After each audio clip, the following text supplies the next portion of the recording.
Hey guys, welcome back to my channel Vlogs with Ankita. So ಇವತ್ತಿನ ವಿಡಿಯೋದಲ್ಲಿ ನಾವು big boss contestants ಬಗ್ಗೆ ಮಾತಾಡೋಣ. ಸೊ ಬಿಗ್ ಬಾಸ್ ಸೀಸನ್ 10 ಮುಗಿದು ಆಲ್ಮೋಸ್ಟ್ ಒಂದು 5 ತಿಂಗಳು ಆಗ್ತಾ ಬಂತು ಇವಾಗ. ಸೊ ಆದರೂ ಕೂಡ ಹೊರಗಡೆ ಎಲ್ಲರೂ ಫ್ರೆಂಡ್ಸ್ ಆಗಿ ಚೆನ್ನಾಗಿದ್ದಾರೆ. ಸೊ ಹೊರಗಡೆ ಬಂದ ತಕ್ಷಣ ಯಾರೆಲ್ಲ ಫ್ರೆಂಡ್ಸ್ ಆಗಿ ಮಾತಾಡ್ಕೊಂಡಿದ್ರು, ಸೊ ಅದೇ ಫ್ರೆಂಡ್ಶಿಪ್ಸ್ ಕಂಟಿನ್ಯೂ ಆಗ್ತಾ ಇದೆ. ಸೊ ಬಿಗ್ ಬಾಸ್ ಈ ಸತಿ ಸೀಸನ್ ನಮಗೆ ಗೊತ್ತು, ಒಳಗಡೆ ಇದ್ದಾಗ ಎಷ್ಟೆಲ್ಲ ಜಗಳ ಆಯಿತು, ಏನೇನೆಲ್ಲ ಆಯಿತು, ಫ್ರೆಂಡ್ಸ್ ಇದ್ದವ್ರು ಹೇಗೆ ಎನಿಮಿಸ್ ಆದರು, ಎನಿಮಿಸ್ ಇದ್ದವ್ರು ಹೇಗೆ ಫ್ರೆಂಡ್ಸ್ ಆದರು ಅಂತ. ಸೊ ಅದೇ ಕಥೆಗಳು ಹೊರಗಡೆ ಕೂಡ ನಡೀತಾ ಇರೋದು. ಬಟ್ ಆದರೂ ಕೂಡ ಎಲ್ಲರೂ ಒಂದು ಮೆಚೂರ್ಡ್ ವೇಯಲ್ಲಿ ತೊಗೊಂಡು ಅದನ್ನ ಯಾರ ಬಗ್ಗೆನೂ ಯಾರು ಇವಾಗ ನೆಗೆಟಿವಿಟಿ ಎಲ್ಲ ಸ್ಪ್ರೆಡ್ ಮಾಡಲಿದ್ದಂಗೆ ಅವ್ರವ್ರ ಕೆಲಸಗಳನ್ನ, ಅವ್ರಿಗೆ ಏನು ಇವಾಗ ಫೇಮ್ ಬಂದಿದೆ ಅದನ್ನ ಒಳ್ಳೆ ಥರ ಉಪಯೋಗಿಸ್ಕೊಂಡು ಹೋಗ್ತಾ ಇದ್ದಾರೆ ಅಂತ ಹೇಳ್ಬೋದು. ಸೊ ಅದಕ್ಕೆ ಎಷ್ಟೋ ಜನನೂ ಅಷ್ಟೇ ಇವಾಗ ಹೊರಗಡೆ ಬಂದಾದಮೇಲೆ ಸಾಕಷ್ಟು ಪ್ರಾಜೆಕ್ಟ್ಸ್ ಮೇಲೆ ವರ್ಕ್ ಮಾಡ್ತಾ ಇದ್ದಾರೆ. ಒಂದಿಷ್ಟು ಹೊಸ ಅವರವರೇ ಓನ್ ಕ್ರಿಯೇಷನ್ಸ್ ಎಲ್ಲ ಮಾಡ್ಕೊಂಡಿದ್ದಾರೆ. ಸೊ ಒಂದು ಒಳ್ಳೆ ರೀತಿಯಲ್ಲಿ ಬೆಳೀತಾ ಇದ್ದಾರೆ ಅಂತ ಹೇಳ್ಬೋದು. ಸೊ ಅದ್ರ ಬಗ್ಗೆನೇ ಇವತ್ತು ಒಂದು ವಿಡಿಯೋ ಮಾಡ್ತಾ ಇದ್ದೀನಿ. ಸೊ ನೀತು ಅವರು ಬಿಗ್ ಬಾಸ್ ಮನೆ ಒಳಗೆ ಬಂದಾಗ ಅವರು ನಮಗೆ ಪರಿಚಯ ಆಗಿದ್ದೆ ಒಂದು ಟ್ರಾನ್ಸ್ಜೆಂಡರ್ ಆಗಿ, ಇನ್ನೊಂದು ಅವರ ವರ್ಕ್ ಅವ್ರು ಏನು ಮಾಡ್ತಾಯಿದ್ರು ಟ್ಯಾಟೂ ಆರ್ಟಿಸ್ಟ್ ಆಗಿ. ಸೊ ಅದರಿಂದ ನಮಗೆ ಅವರೆಲ್ಲರೂ ಪರಿಚಯ ಆಗಿದ್ದರು.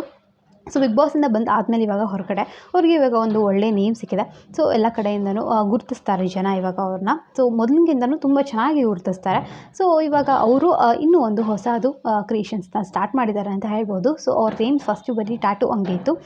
ಸೊ ಆ ಟ್ಯಾಟೂನ ಕೂಡ ಅವರು ಕಂಟಿನ್ಯೂ ಮಾಡಿಕೊಂಡು ಇವಾಗ ಮತ್ತೆ ಇನ್ನೂ ಒಂದು ಮಾಡಿದ್ದಾರೆ. ಸೊ ಇದು ನೇಲ್ಸ್ ಮತ್ತು ಟ್ಯಾಟೂಸ್. ಸೊ ಹುಡುಗಿರೆಲ್ಲರೂ ನೇಲ್ಸ್ ಮಾಡಿಸ್ಕೊತಾರೆ ತುಂಬ ಇಷ್ಟದಿಂದ. ಸೊ ಅದಕ್ಕೋಸ್ಕರನೇ ಇವರು ಕೂಡ ಇವಾಗ ಒಂದು ನೇಲ್ಸ್ ಆರ್ಟ್ ನೇಲ್ಸ್ ಏನು ಮಾಡಿಸ್ತಾರೆ, ಸೊ ಅದನ್ನ ಇಟ್ಟಿದ್ದಾರೆ. ಹಾಗೆ ಅದ್ರ ಜೊತೆಗೆ ಟ್ಯಾಟೂಸ್ ಕೂಡ ಅದರೊಳಗೆ ಮಾಡ್ತಾ ಇದ್ದಾರೆ. ಸೊ ಇವರ ಒಂದು ಹೊಸ ಕಂಪ್ನಿ ಥರನೇ ಇವರು ಸ್ಟಾರ್ಟ್ ಮಾಡಿದ್ದಾರೆ ಅಂತ ಹೇಳ್ಬೋದು. ಸೊ ಈ ಒಂದು ಅವರೇನು ಗ್ರ್ಯಾಂಡ್ ಇನಾಗ್ರೇಷನ್ ಮಾಡಿದ್ರು ಟ್ಯಾಟೂ ಮತ್ತು ನೇಲ್ ಸ್ಟುಡಿಯೋನ, ಸೊ ಇದಕ್ಕೆ ಚೀಫ್ ಗೆಸ್ಟ್ ಆಗಿ ಅವರ ಬಿಗ್ ಬಾಸ್ ಕಂಟೆಸ್ಟೆಂಟ್ಸ್ ಫ್ರೆಂಡ್ಸ್ ಎಲ್ಲರನ್ನೂ ಕರೆಸಿದ್ರು. ಸೊ ಸಾಕಷ್ಟು ಜನ ಇದಕ್ಕೆ ಬಂದಿದ್ದರು ಅಂತ ಹೇಳ್ಬೋದು. ಸಂಗೀತ ಅವರಾಗಿರಲಿ, ಪ್ರತಾಪ್ ಅವರಾಗಿರಲಿ, ಹಾಗೆ ಸಾನಿಯಾ ಅಯ್ಯರ್ ಅವರು. ಸೊ ಸಾನಿಯಾ ಅವರು ಹೋದ ಸೀಸನಲ್ಲಿ ಇದ್ದರು. ಸೊ ಅವರು ಕೂಡ ಬಂದಿದ್ದರು. ತನಿಷಾ ಅವರು ಬಂದಿದ್ದರು, ವರ್ತೂರ್ ಅವರು ಬಂದಿದ್ದರು. ಸೊ ಹೀಗೆ ತುಂಬ ಜನ ಬಿಗ್ ಬಾಸ್ ಕಂಟೆಸ್ಟೆಂಟ್ಸ್ ಕೂಡ ಅವರ ಒಂದು ಈ ಸ್ಟುಡಿಯೋ ಓಪನಿಂಗಿಗೆ ಬಂದು ಎಲ್ಲರೂ ಒಂದು ಶುಭ ಹಾರೈಸಿದ್ದಾರೆ ಅಂತ ಹೇಳ್ಬೋದು. ನೀತು ಅವರು ಬಿಗ್ ಬಾಸ್ ಮನೇಲಿದ್ದಾಗ ಸ್ವಲ್ಪ ಜಗಳಗಳು ಆಡಿಕೊಂಡು ಎಲ್ಲರ ಜೊತೆಗೆ ಅಷ್ಟೊಂದು ಒಂದು ಒಳ್ಳೆ ಬಾಂಡಿಂಗ್ ಇಟ್ಕೊಂಡಿದ್ದಿಲ್ಲ ಅಂದ್ರೂ ಹೊರಗಡೆ ಬಂದಾದಮೇಲೆ ಎಲ್ಲರ ಜೊತೆನೂ ಚೆನ್ನಾಗಿದ್ದಾರೆ. ಎಲ್ಲರ ಜೊತೆನೂ ತುಂಬಾ ಒಂದು ಒಳ್ಳೆ ಬಾಂಡಿಂಗ್ ಇಟ್ಕೊಂಡಿದ್ದಾರೆ ಅಂತ ಹೇಳ್ಬೋದು. ಸೊ ಇವಾಗ ಹೊರಗಡೆ ಬಂದು ಅಷ್ಟೇ ಸಾಕಷ್ಟು ಜನರ ಜೊತೆ ಮೀಟ್ ಮಾಡೋಕ್ಕೆ ಹೋಗ್ತಾರೆ. ಅವ್ರ ಬರ್ಡೇಸ್ ಇದ್ದರೆ ಹೋಗ್ತಾರೆ.